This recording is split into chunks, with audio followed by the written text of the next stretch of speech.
Bismillahirrahmanirrahim. Assalamu alaikum. I am Nimra Zafar. Today I am here to teach you about the Middle East crisis, and the topic which is on the annual today is Iran and Saudi Arabia rivalry. आज जो हमने study करना है वो middle east के crisis को study करना है, और उन क्राइसिस में से हमारा जो आज का टॉपिक है वो है Iran and Saudi Arabia rivalry. आज के इस लेक्चर में हम ये बात देखेंगे कि ईरान की और सऊदी अरेबिया की जो लड़ाई है वो क्यों है, उनकी क्या वजूहात हैं, उनकी लड़ाई इतनी ज़्यादा इंक्रीज़ क्यों हुई है, और पाकिस्तान इसमें क्या रोल अदा कर रहा है या पाकिस्तान का इसमें क्या रोल है। ठीक है, सबसे पहले तो हम आते हैं मैप पर। मैप से देखते हैं कि लोकेशन इनकी क्या है, कहाँ पर सिचुएट करते हैं ये। तो यहाँ पर ईरान आता है और यहाँ पर सऊदी अरेबिया आता है, यहाँ दरमियान में पर्शियन गल्फ़ आ जाता है, और ये सारे के सारे जो सऊदीया के साथ वाले जो कंट्रीज़ हैं, Bahrain, Qatar, UAE, Oman, Yemen. ठीक है, अब आते हैं टॉपिक पर कि ईरान और सऊदीया जो है वो राइवल्स हैं, और ये राइवल्स जो हैं इनकी जो लड़ाई हो रही है ये एक किस्म की क्या है, प्रॉक्सी वॉर है। प्रॉक्सी वॉर क्या होता है कि जब ये दोनों ममालिक एक दूसरे के साथ लड़ तो रहे हैं लेकिन यूज़ किन को कर रहे हैं, दूसरी कंट्रीज़ को यूज़ कर रहे हैं। ठीक है, बाकी कंट्रीज़ को यूज़ करते हुए उनको अपनी लड़ाई में ऐड करते हैं और उनके थ्रू जो है वो लड़ाई लड़ रहे हैं अपनी, तो इसको हम कहेंगे कि ये प्रॉक्सी वॉर है। ठीक है, लेकिन इनकी जो लड़ाई है ये क्यों है, इसकी मेन रीज़न इसके पीछे क्या है। इसकी मेन रीज़न जो है वो बहुत सारे लोग ये भी कहते हैं कि सऊदी अरेबिया जो है वो यहाँ पर जो लोग हैं वो सुन्नी हैं और ईरान वाले जो हैं वो शिया हैं, तो ये शिया सुन्नी कॉन्फ्लिक्ट है। ठीक है, रिलीजन की बेस पर ये कॉन्फ्लिक्ट बनता है, लेकिन ये रिलीजियस बेस्ड नहीं है, ये शिया और सुन्नी कॉन्फ्लिक्ट नहीं है, ये दरअसल मिडल ईस्ट जो है उसके ऊपर कंट्रोल करने के लिए ये सारी लड़ाई हो रही है। ठीक है, ताकि वो कंट्रोल कर सकें मिडल ईस्ट पर। हर मुल्क ये चाहता है कि जहाँ पर वो सिचुएट करता है वहाँ पर हमारा होल्ड हो, वो सारा इलाका जो है या वो सारा एरिया जो है वो हमारे अंडर हो, इर्द गिर्द के ममालिक जो हैं वो भी हमारे अंडर हो। ठीक है, हर मुल्क ये चाहता है। ठीक है, जब पाकिस्तान अगर कश्मीर को नहीं छोड़ रहा, पाकिस्तान का भी अगर कश्मीर में कोई ना कोई इंटरेस्ट है, तो इसी तरह हर कंट्री का कहीं ना कहीं कोई इंटरेस्ट होता है। अगर हम कश्मीर को नहीं छोड़ सकते तो फिर ये अपने इंटरेस्ट को भी नहीं छोड़ सकते।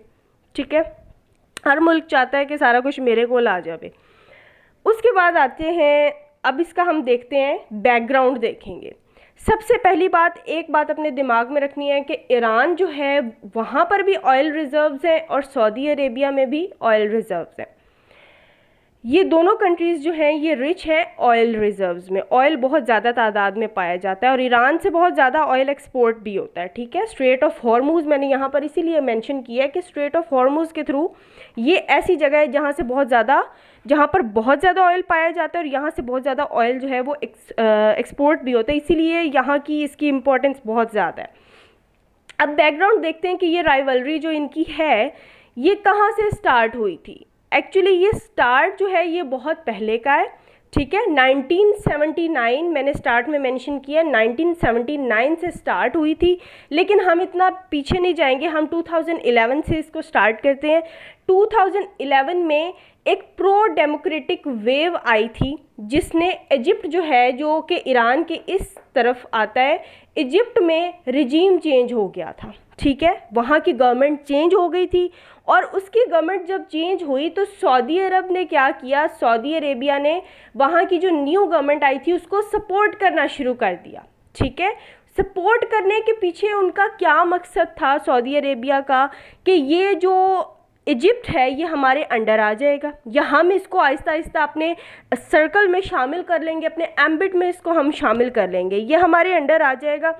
इसी तरह एक तो ये वजह थी, यहाँ पर ईरान को ये चीज़ ठीक नहीं लगी। ठीक है, ईरान ने जब ईरान को इस चीज़ का पता चला तो उसको ये खौफ बैठ गया कि सऊदी अरेबिया अगर इजिप्ट को अपने एम्बिट में शामिल कर लेगा तो आहिस्ता आहिस्ता इसका मतलब है कि वो बाकी के जितने मुल्क हैं उसके साथ उनके साथ भी यही करेगा। फिर वही हुआ, दूसरे स्टेप में देखते हैं कि बहरीन में मिलिट्री इंटरवेंशन हुई 2011 में। तो मिलिट्री इंटरवेंशन जब यहाँ पर बहरीन के लोग जो हैं वो ज़्यादातर जो है वो शिया हैं, ठीक है। तो यहाँ पर उनकी तो सारी की सारी पॉपुलेशन जो है वो ज़्यादातर मैक्सिमम शियाज थे वहाँ पर। तो जब बहरीन जो है यहाँ पर ईरान के बिल्कुल करीब पड़ता है, तो जब इस तरह मिलिट्री इंटरवेंशन हुई तो सऊदी अरेबिया ने जो इजिप्ट के साथ किया था वही जो है बहरीन के साथ भी होना शुरू हो गया। तो फिर ईरान को ये बात भी उसको वो खौफ में आ गया कि इसी तरह आहिस्ता आहिस्ता चलते जाएंगे तो कहीं हमारे ऊपर भी कंट्रोल ना हो जाए। उसके बाद तीसरी रीज़न क्या है, ग्लोबल पावर्स। ग्लोबल पावर्स जो होती हैं वो, इसका मतलब है कि जो दूसरे मुल्क हैं जो एज अ प्रॉक्सी वॉर बीच में अपना रोल जो है वो अपना किरदार निभा रहे हैं। प्रॉक्सी वॉर क्या, मैंने आपको ऊपर बताया था कि जब दूसरे मुल्क बीच में इंटरविन करते हैं और उनको यूज़ करते हुए दो ममालिक आपस में लड़ रहे हैं, लेकिन इनडायरेक्टली लड़ रहे हैं। इनडायरेक्टली कैसे, थ्रू प्रॉक्सी वॉर। तो ग्लोबल पावर्स जो बीच में आ जाती हैं, कुछ ममालिक सऊदी अरेबिया के साथ है, जैसे यूएस है वो सऊदी अरेबिया का अलाय है। और अगर हम देखें तो ईरान के साथ भी जो ममालिक आते हैं, तो फिर वो ममालिक जब आपस में इनडायरेक्टली लड़ते हैं तो फिर ये ग्लोबल पावर्स बीच में इंटरवेन करती हैं और ये भी एक वजह बनती है, इशू ज़्यादा क्रिएट होता है जिसकी वजह से। उसके बाद आ जाते हैं कि लेबनान का जो हिजबुल्लाह ग्रुप है, यहाँ पर हिजबुल लिख दिए, ए लगा लीजिएगा साथ। हिजबुल्लाह ग्रुप जो है लेबनान का, उसको कंट्रोल करता है कौन, ईरान। क्यों कंट्रोल करता है, ताकि लेबनान भी जो है कहीं सऊदी अरेबिया के साथ ना मिल जाए या कहीं उसका दोस्त ना बन जाए, ठीक है, कि लेबनान जो है वो उसके एम्बिट में ना आ जाए। इसीलिए इसके हिजबुल्लाह ग्रुप जो है यहाँ पर, उसको कौन कंट्रोल करता है, ईरान कंट्रोल करता है। ये थी 4 मेन रीजंस और उसके बाद और भी इसकी रीजंस है। यमन जो है, यमन का जो प्रेसिडेंट है सऊदी अरेबिया उसको सपोर्ट करता है, लेकिन वहाँ का जो हौतीज़ रेबिलियन ग्रुप है, हौती, ये हिजबुल्लाह, हौती, हमास, ये जो ग्रुप्स हैं ना, ये सारे रेवोल्यूशनरी गार्ड्स होते हैं हर कंट्री के। मतलब इन ये जो हौतीज़ है ये यमन का है, हिजबुल्लाह जो है वो लेबनान का है और हमास जो है वो इसराइल का है।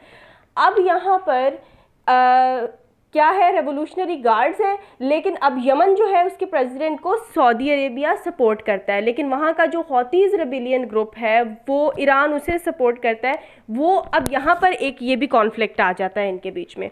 उसके बाद है ईरान के जो न्यूक्लियर वेपन्स हैं, ये सबसे ज़्यादा इम्पॉर्टेंट रीज़न है और सबसे ज़्यादा मेन रीज़न जो है वो ये है कि ये बात किसी को नहीं एक आंख भी भाती कि ईरान जो है उसके पास न्यूक्लियर वेपन्स है। ईरान के न्यूक्लियर वेपन्स जो है, अब यूएसए जैसे उन पर ईरान पर सैंक्शंस लगाता है इसी वजह से कि उसको कमज़ोर कर सके, ठीक है।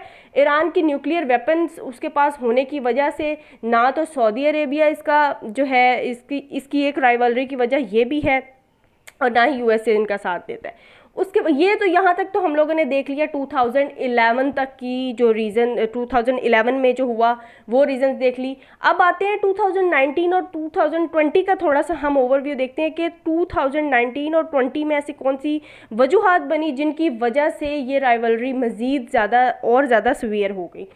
सबसे पहली रीज़न तो ये है कि सऊदी ऑयल रिफाइनरी जो है वहाँ ऑयल रिजर्व्स पाई जाते हैं, उनकी बहुत बड़ी ऑयल रिफाइनरी थी जिस पर अटैक किया था, लेकिन यहाँ पर सऊदी अरेबिया जो है वो क्लेम करता है कि ये अटैक जो है ईरान ने किया, ठीक है, लेकिन जो हौतीज़ ग्रुप है दरअसल ये अटैक उन्होंने किया था।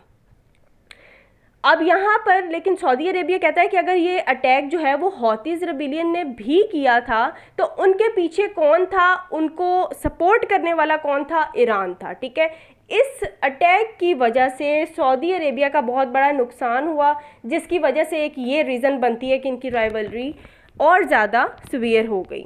उसके बाद आते हैं 2020 में असैसिनेट कर दिया गया था कासिम सुलेमानी को, जो कि ईरान का मिलिट्री ऑफिसर था, मिलिट्री कमांडर था कासिम सुलेमानी।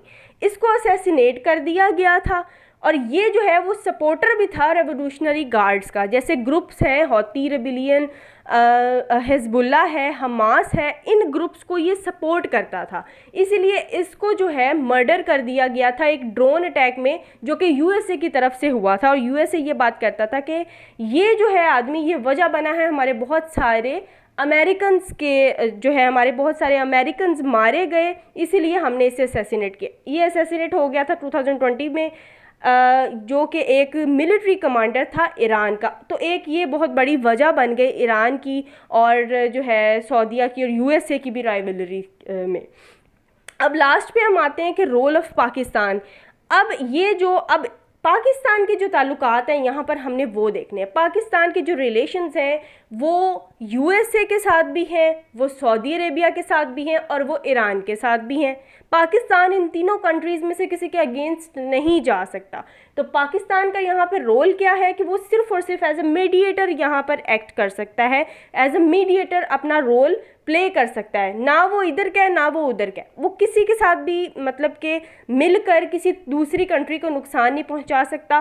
क्योंकि अब इसकी वजूहात क्या है, जब भी हम अपना कोई ना कोई स्टैंस लेते हैं ना तो कोई अपने हम लोगों ने उसको मनवाना भी होता है अपने आर्ग्यूमेंट्स के थ्रू, ठीक है। अब ये एज अ मीडिएटर यहाँ पर एक्ट क्यों कर रहा है, पाकिस्तान क्यों कुछ नहीं कर सकता? क्योंकि यहाँ पर हो सकता है सऊदी अरेबिया पाकिस्तान को कहे कि आप हमारे साथ मिलके तो हम ईरान पर जो है वो हमला करते हैं या नुकसान पहुँचाते हैं कोई, या किसी भी मामले में यूएसए पाकिस्तान को अपने साथ अगर मिला लेता है। लेकिन नहीं, ईरान भी के भी ताल्लुकात जो हैं वो पाकिस्तान के साथ बहुत अच्छे हैं। तो यहाँ पर वो क्यों as a mediator role play कर रहा है, एक पहली रीज़न तो ये है कि वो उनके तीनों ममालिक के साथ जो है वो ताल्लुकात अच्छे हैं। दूसरी वजह जो है वो है आईएमएफ, जो कि एक बहुत बड़ी वजह है। आईएमएफ नहीं होगा तो हमें फ़ंड्स कहाँ से मिलेंगे, ये बहुत बड़ी वजह है कि पाकिस्तान मजबूर है, ठीक है। उसके बाद सऊदी अरेबिया हमें बहुत ज़्यादा सपोर्ट करता है, पैसों के मामले में भी और हर मामले में हमें सपोर्ट मिलती है सऊदी अरेबिया से, इसलिए हम उसे भी नाराज़ नहीं कर सकते। हम सऊदी अरेबिया के साथ मिलके ईरान के ख़िलाफ़ कोई भी एक्ट नहीं जो है वो कर सकते। उसके बाद यही कि जो पाकिस्तान है वो अपना बैलेंस मेंटेन कर रहा है। अगर सऊदी अरेबिया कहता भी है पाकिस्तान को, तो पाकिस्तान आगे से यही जवाब देगा या देता है कि मैं इस कॉन्फ्लिक्ट का हिस्सा नहीं बनना चाहता, ठीक है। वो न्यूट्रल रहता है इस मामले में। So this was all about our today's lecture. Thanks for watching the video, and if you like the video then don't forget to like, share and comment. Thank you so much.